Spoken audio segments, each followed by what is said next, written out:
Welcome to Honey Child's Cafe with Positive Vibes Productions for Everybody's Got a Story podcast, Human Collaboration Project. I'm SHANDA Nicole, the host of the podcast, and today I have TJ Stukes with me, who's here to have a conversation about being a survivor of mental, physical, emotional abuse, the effects of the abuse, and how one can overcome it.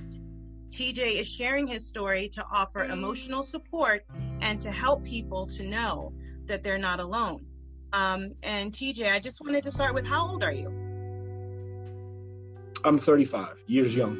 Yeah, okay. And do you feel older than what you are due to your life experiences? No, because I feel mentally, I feel younger, physically, definitely younger. Just because I missed out on so much. You missed out on so much? Yeah. But like life? Like life in general, yeah. Okay. And so you don't feel like you had to grow up a lot faster or anything, right? I feel that my mental age plateaued at 25. Oh. And reason why was because I was living the life as a grown man at 10 years old. Oh, you know? So you did have to grow up faster then? I am really fast. Okay. I can relate to that for sure. Can you give a bit of background of when you first recognized the kind of abuse happening in your life, the mental, physical, emotional? It was obvious when you were younger, right? Yeah, it started, well, how do I want to say this? Well, the backstory was at 4 years old, I was almost 5. My mother was assaulted and accosted by police officers in front of me. And the cop spit on me and she reacted. And she basically broke his jaw, put him through a window. And 7 cops jumped her and beat her like she was a man, a big man. And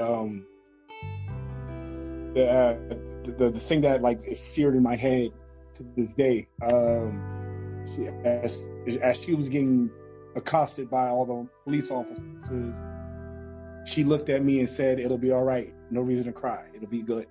And that's a strong woman. I'm telling you, my mom was a professional boxer also. Oh, okay. So, the thing is, she can handle on, she can take a hit, and subconsciously she passed it on to me, where I became like a rock in my family. And me and my 3 sisters, we were scattered to the wind because she did 10 years in jail. And, okay, so you guys didn't live together? No. We all, my elder sister, because my grandmother was legal guardian, took her. So I was institutionalized for about 9.5 years. So I went from foster home to group home to group home to group home to foster home. And then my younger sister was a conjugal visit baby. And so I didn't meet her till I was about 5. So your sister?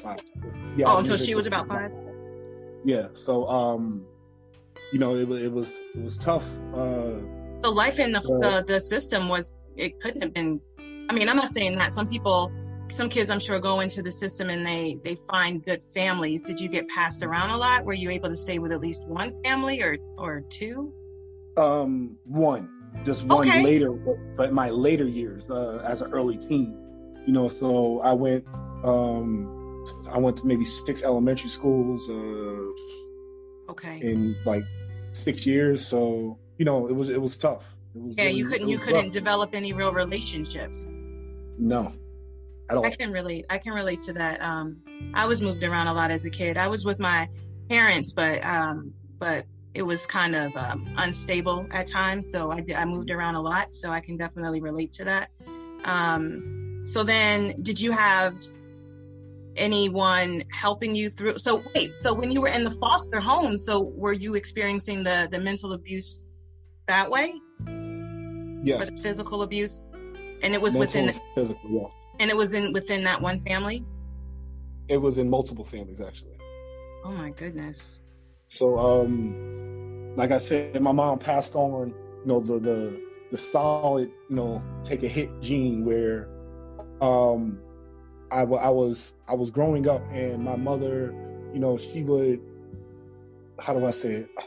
My father would try to reach out to me, but I was looked at as a check instead of being, a child, a human being. I didn't have the chance to grow up innocent because I was told the truth at a very young age, and I didn't know how to process that. Yeah. So, so you didn't get any kind of like unconditional, you didn't feel any kind of unconditional love? No, I was just told bluntly, like, your mom's a convict, yada yada, she beat up a cop, your dad don't want you, okay, we're gonna figure out where you're gonna go. Oh my God. So I'd say my first family was more mental abuse because, they reminded me that I was a check and reminded me that, your mom's a convict and we saved you. And I'm like, I didn't understand. I'm like, what are you talking about? That's my mom still. I'm okay. And then my second family, they no attention, none at all. It was like, okay, food's right there, bed's right there, good luck. So, my group homes, I felt more unity because every kid came from my background. Yeah, so you guys can relate to each other. You guys can have like that bond. Mm-hmm. And it was a rough childhood. I learned at maybe 10 or 11 to have tough skin to the world, and I was so angry at everything. Yeah. I was so furious at the world because if I see somebody who's having fun across the street or something, like, why can't I do that? Why? And like, people were, then why don't you just, do this and do that? I was a child. I was 11 years old. I didn't know how to live except, I learned how to wash my clothes at 11. I learned how to cook at 11. I learned how to, properly clean, a house at 11, 12, because if I didn't do it, nobody would. So when I was 12, I was running around the streets, and hanging with the wrong people. And, but what are you doing here? Ain't you, like, how old are you? And hanging around 20-year-olds, 25-year-olds, because, I wanted some type of unity, some type of bond outside of kids my age. Yeah. And so when I became 13, that's the first time I seen my mom since I was 4. So you didn't really remember her, huh? No, it was like I just know she's my mom, but I was so content and used to raising myself. I was like, screw everybody, just I don't care about anybody. I just care about myself. So it was hard for you to open your heart to your mom? Absolutely. It was extremely difficult. But that's understandable, TJ. That's understandable. You were a kid, and when you're a kid, you don't know how to process these different emotions and feelings, especially if people don't tell you how to, it's like you just process what you're taught, and that's how you're conditioned. So it makes perfect sense that you would grow up hard like that, and feeling that way. I was so angry at everybody and everything. So you didn't have anyone to turn to besides the kids in the group home? Anyone. I didn't trust no adults because of that. I didn't trust anybody that were like adults, like, how do I say, adults, like older adults. I didn't trust anybody because I thought they was using me. Yeah. And immediately, like, that's off the jump. Oh, hi, like, I'm so-and-so. And okay, that's nice. Yeah. Instead of being respectful, I didn't learn respect. I had to learn respect through looking at TV. So, like, looking at Fresh Prince, Yeah. And then honestly looking at Friends and just looking at different shows is how I gained my own sense of the world, which which is why I'm a movie buff now. I look at all movies now. Yeah. And it also makes sense. I lost my train of thought in regards to what you just said. you learned through watching movies. Mm-hmm. You said that you tried sweeping your past under the rug, Mm-hmm. but it didn't work. No. And so when you say that, like, what do you mean? Like, you tried to just completely ignore your past as you became an adult? Okay, so I'm gonna go from when my mom got out to about 25. Okay. Okay. So when I was 15, my mom got out, and then that was one time I was living with my dad. I lived with my dad for about 9 months, and I'm like, I don't know you. I don't want anything to do with you. I don't know you, but he was the only person. I didn't want to live in a group home. I didn't want a foster home. I didn't want none of that. So I started playing basketball, and I started getting good at basketball. And then I felt like I didn't need anybody. So when my name started getting out there in New York, like, that's when my father was more interested in me. Yeah. So because he in the late 70s, early 80s, he was the man. Okay. But besides the NBA stars, he was that guy. Okay. And so he was an NBA star, you said? No. Besides the NBA stars in the street ball circuit. Oh, okay, yeah. In the New York street ball circuit, like, you can have all the money in the world, but if you killed in the New York circuit, you got hood celebrity. Okay, I got you. So my father, he became more interested in me as I got better in basketball, which ironically I didn't want to play basketball, but my body just told me that I'm naturally a basketball player. Okay. And then I got a lot of colleges on me, got a lot of attention, and as they looked at me, they interviewed me, I just said, yeah, I'm a normal kid, and I decided to just play basketball and, try to go to college. And yeah, I graduated from high school, and then instead of me going the route he wanted, I went my route. I went to a junior college in Kansas. And, out there, I got a lot of attention also. Like, oh man, like, what are you going to do? What's your parents? What about your parents? No, they're good. I don't want anything to do with them, really. And people was like, why? Like, why? Those are your parents. And, I'm just like, nah, that's something I don't want to talk about. And that extended to me trying to have relationships also, because I didn't trust nobody. Exactly, but that's understandable though. Everything you went through in your foster care, which, by the way, to revert back to that like, the system really needs to be looked at a lot closer, in my opinion, because if you can stay in homes where there are people that don't pay attention to you, that are just treating you like you're a check and not giving you any kind of unconditional love or support or nurturing or anything, that says a lot about the foster care system. Because in my eyes, it's like, so what are y'all doing? Are you guys not checking these people's backgrounds? Are you not, like, I think people who take children, they should go under like psychological analysis or something, just to make sure that you're not going to do any further harm to the children that are entering your home. I think it's a shame that you had to learn manners or learn how to be from television when that shouldn't be the case. I think that's messed up. Definitely. That's messed up. But I understand why you became the way you became. But you also said that you came out of it. You said you were able to confront your demons, right? Like, how are you able to do that? Like, was there a breaking point or something? Okay, yeah, there was definitely a breaking point. The one time me and my wife, we had a big fight, and she said something that just like it froze me. It just stuck me. She was like, you don't know how to love nobody because your mother and father never loved you. And that hit. That was a trigger.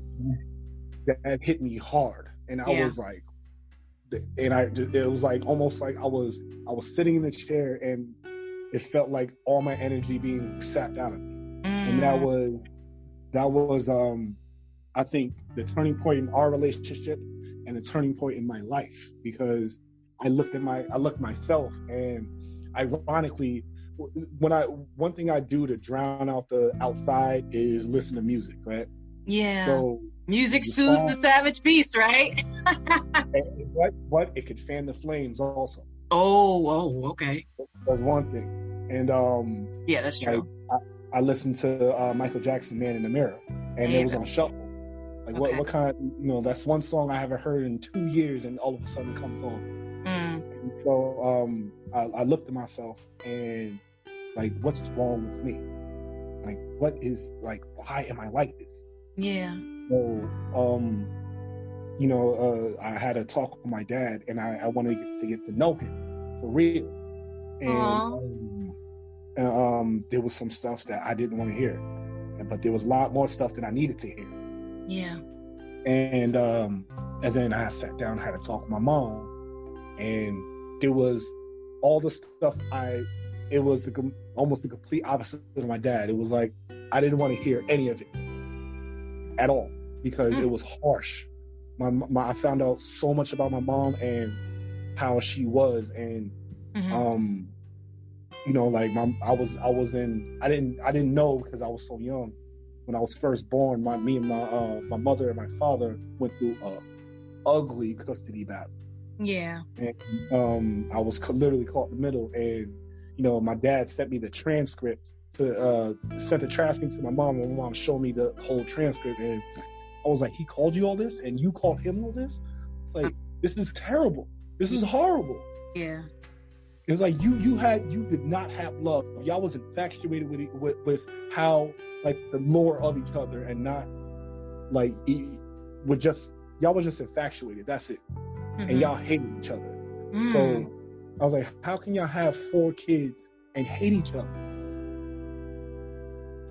And so I think that was the base of where my anger came from. And so my mother, she told me I changed, like she was explaining to how much she changed and how much she calmed down.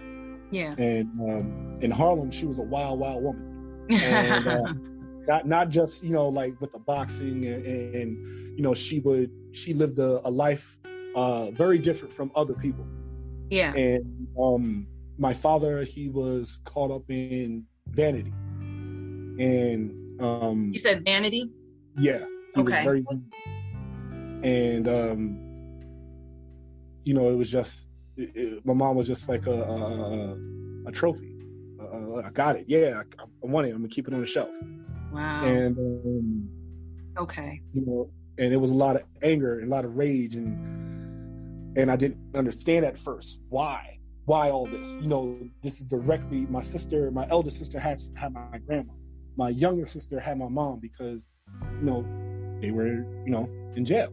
Yeah. So, and I was like, but y'all left me with nothing. Yeah. And, well, you had every right. You had every right to be angry with them. Obviously, maybe that was learned behavior that they learned from their parents. Like the cycle. How people are always talking about, it's good to break the toxic family cycles, because if we don't, it'll continue rolling over into our lives and our kids' lives and our kids' kids' lives. So yeah, that's what it sounds like. That was literally explained from my father. Like, that's what he said? You just literally, like, my grandfather was the worst type of human being to another woman. Wow. Oh my God. And my father, that's what he learned, and being, my grandma is from South Carolina, but my granddaddy's from Jamaica. So, yeah. That Jamaican man, they gotta have it. They gotta have it. They love home, but they gotta have more. And so my father fell in love with that concept of having a woman, but then needing to have other suitors. Yes. And it's funny that you say that, because I grew up with the saying that, well, guys, they're always going to cheat. They're always going to want more. They're always going to want to be with more than one person. So that's just kind of like life. And that's just what you should kind of get used to, because that's just how it is. So honestly, TJ, I grew up thinking that was just how it is. Like, that was normal, I guess. I don't know, but I guess it is a learned behavior. I guess it is a learned behavior, but that's a whole other topic, because, there are people that have open marriages, there are people and it works for them, and there are people that have, so that's a whole other story. But it's interesting that you decided to confront your demons by actually speaking to your parents. That actually takes a lot of balls, because especially when you're angry with them and you don't necessarily want to be bothered with them, and you're already so hurt by them that, to get that much courage up to say, okay, we need to sit down and have a conversation about this, about my life, about what happened, so that I can piece everything together like a puzzle to make sense for me and my life so I can move on. Did it help you move on? Like I said, there was a lot of stuff that I didn't want to hear. Yeah. So my father, for me personally, for a long time, when I was in my very early 20s, maybe 2021, my credit was so bad. I did not know why I didn't have anything. Like, why is my credit bad? I don't have anything. Yeah. Coming to find, my father came clean. He got a car under my social. I never paid. Okay. And I was just so furious, because I'm like, why? I wasn't even with you. I only knew you for 2 years, and you decided to just use my social. Yeah, you feel like you got the short end of the stick. Like, you just felt like you couldn't get ahead at all in life. It's like I came in, y'all brought me into the world. I've been through, y'all put me through all of this, and then as I become an adult and I try to make it on my own, I can't even do that, because you've already then tapped into my adulthood.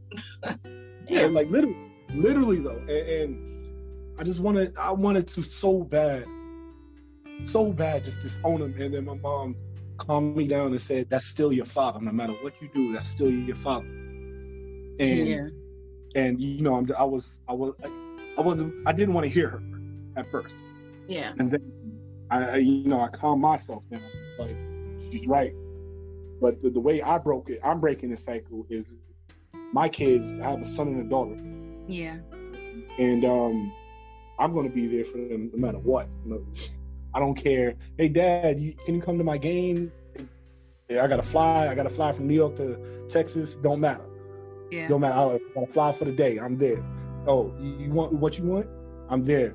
And the thing is, I'm learning the balance of myself not compensating for me. Yeah. With my kids, because my children, they're my light. They drag me out the darkness. Both of them. My son is real calm, but my daughter, she is crazy. She's insane. She's on her mind, and that's good. She's only 6 though, and she's very intuitive.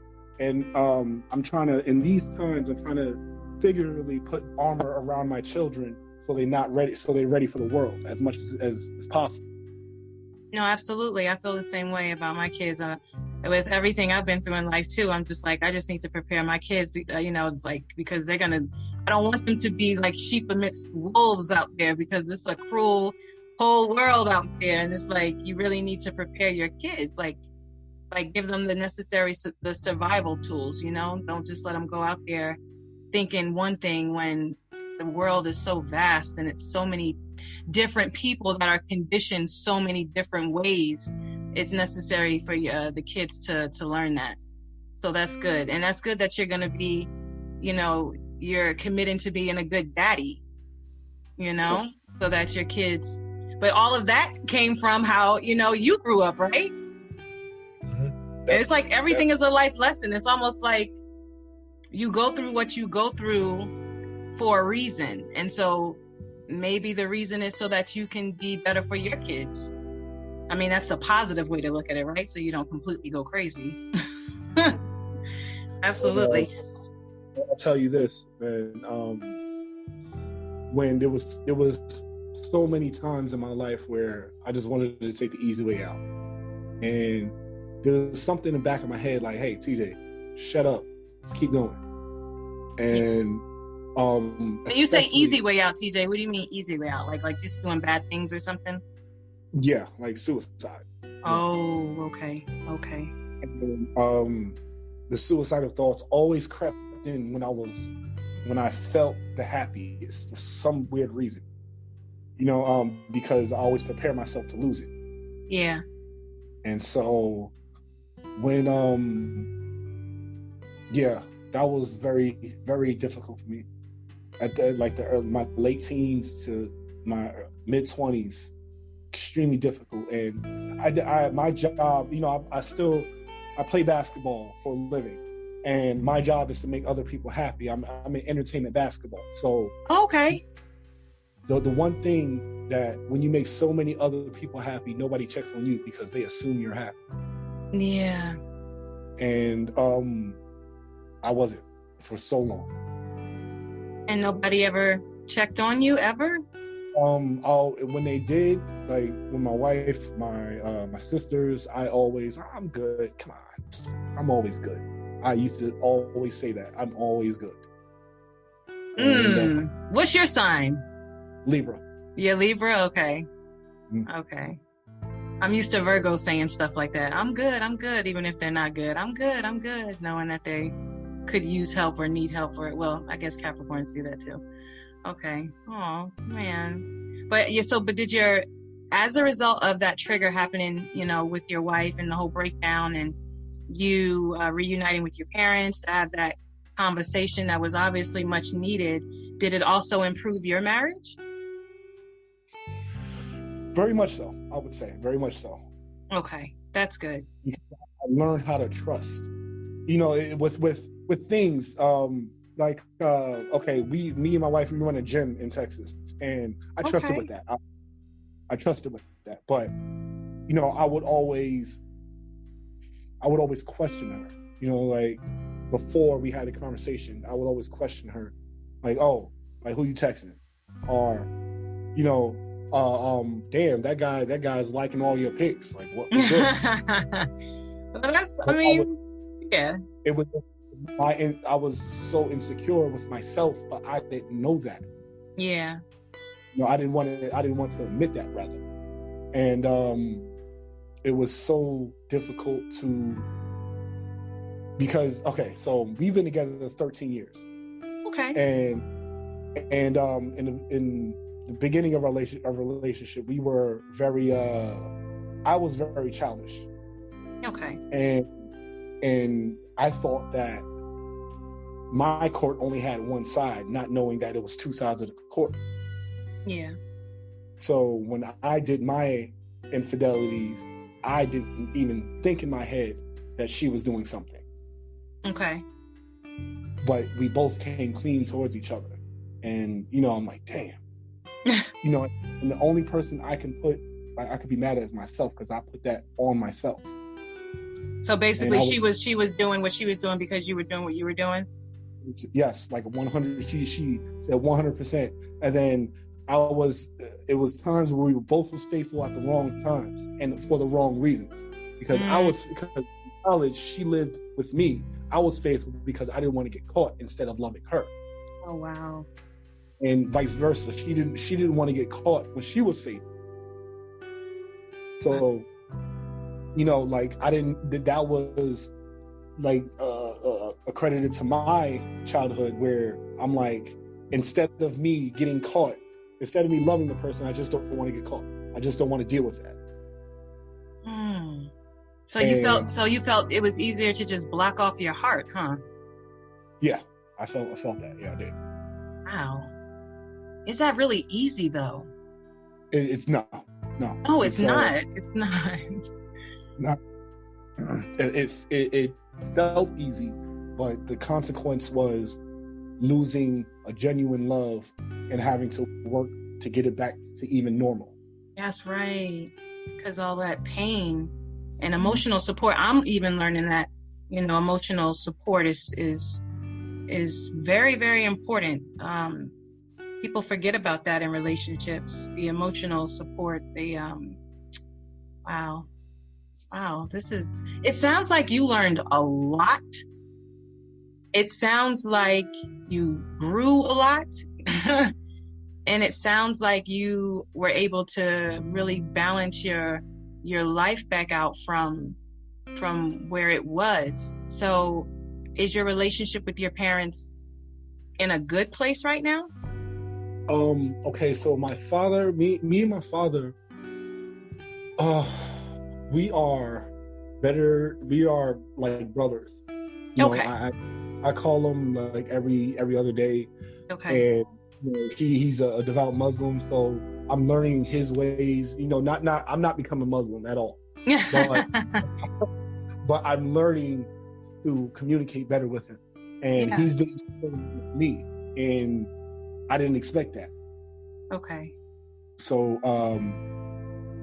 I'd say our relationship is vastly better than what it was, and from 0 maybe is about 70% now. Okay. That's good. Hey, and it only can go up from there, hopefully. Yeah, hopefully. And then your mom is about the same? Me and my mom, we were extremely close when she first got out because there was so much I wanted to know about her. Yeah. And when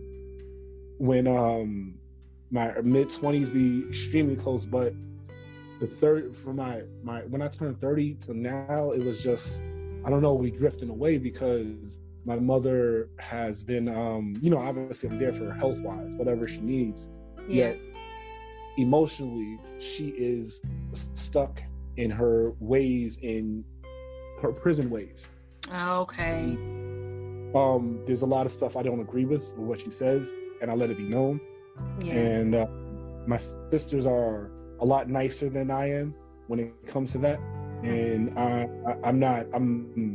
I speak what's on my mind because my mom, she's more protective than my sisters, way more protective. And so when say like we'll have a conversation, right? Mm-hmm. And then she was like, "When you gonna send me money, nigga?" And I'm like, "Damn, Mom. Like, really? Like, you're not in jail no more. I understand, but Mom, you're out. Relax, yo." Yeah. Yeah. It's tough to talk to her openly and honestly without her reverting back to those ways. Yeah. Yeah. So it sounds like she probably needs to do some work, right? Some work on herself so that she can be able to offer that emotional support to you. Wow. And I would even be a little nervous about it being around my kids because you don't want your kids to pick up certain ways either. Wow. Yeah. That's interesting. That is interesting. My life has been very difficult. Yet I'd say this, I dare say this, my job helped me get out of that the difficulty, the rut I was in life, and my kids, my wife. Because my job, I traveled 200 days out the year, and I ping-ponged across the United States. I've been to every state, city, name it, and just seeing different perspectives in life, and not agreeing with them all, but seeing them and experiencing them, and going overseas so many times, and it's like, I just don't want the future to be, me and my mom's future to be clouded, because like I said, my sisters are extremely nice to my mom no matter what she does, yet I will, I tell her the truth and they tell me to calm down, and like, I'm not going to do that. Y'all didn't go through what I went through, and that sometimes created divides between my sisters. Yeah. Maybe your sisters are kind of feeling like they know, I don't know, maybe they feel like your mom needs like extra special care or something because of her being in prison, and so maybe they're scared. They're scared of her or something. I don't know. My mom is 6 foot. My dad's 6'2". I'm 6'8". Wow. my sisters are 6'3". So wow, y'all are a tall got a family. lot. Wow, so your kids are gonna be tall. My son is about up to my chest, and my daughter's up to my navel at 6. Yeah. Wow. Well, y'all sound, I mean, despite, the hard story, you sound like a beautiful family, and you definitely sound like you have gotten it together a lot, TJ. I've had to. I've had no choice to. Yeah. Every you told me, like you said, I had to grow up quickly. Yeah. And my mental is where my 25-year-old self is, because I'm a goof. I love experiencing new things. I love anime. I like looking at cartoons with my kids. Yeah, a lot of people would see something wrong with it, and I'm like, I don't care. People laugh at me sometimes for having goals, and I'm like, I don't care. I don't care what you For think. having goals, that's what you're supposed to have.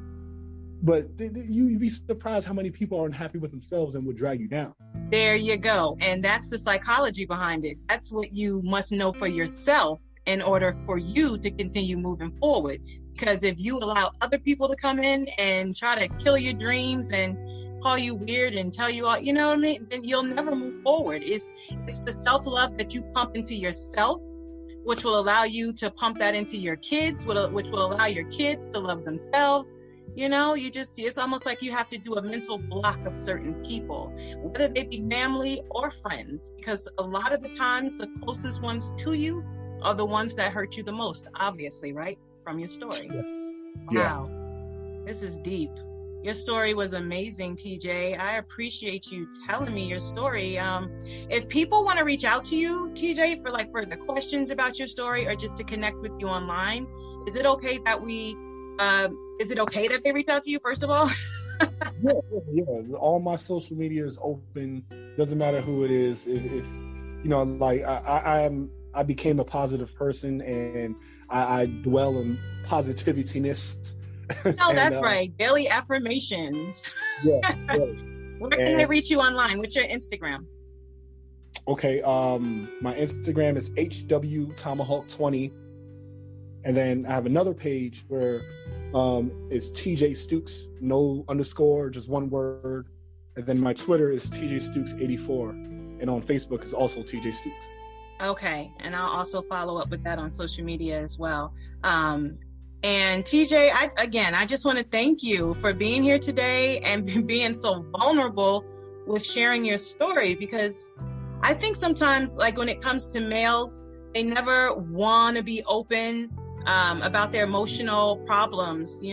Guys like to keep things pent up on the inside. So having you be an example of a strong male being so open and showing that by doing so, you can reach the other side of healing. It takes time, but you can reach the other side of healing. That really, really matters. So I just want to thank you again, okay? Thank you. And like you said, it takes time. This wasn't one day. This is years. Absolutely. Hey, life is a journey, right? Yep. It's not about the destination. It's how you arrive, how you get there, right? Yep. And hopefully, go ahead. I always say right foot, left foot, one step at a time. Absolutely, one step at a time, and hopefully using some form of artistic expression or something to be able to get one through, because I know that's what I do. Right? Yes, ma'am. All right, TJ. Well, thanks. And that does it for us today. Thank y'all for taking the time to divert your energy this way. You're listening to Honey Child's Cafe, Everybody's Got a Story podcast. Again, TJ, thank you so much for your positive energy and your positive vibes. And peace and blessings, y'all, okay? All right, y'all. Okay.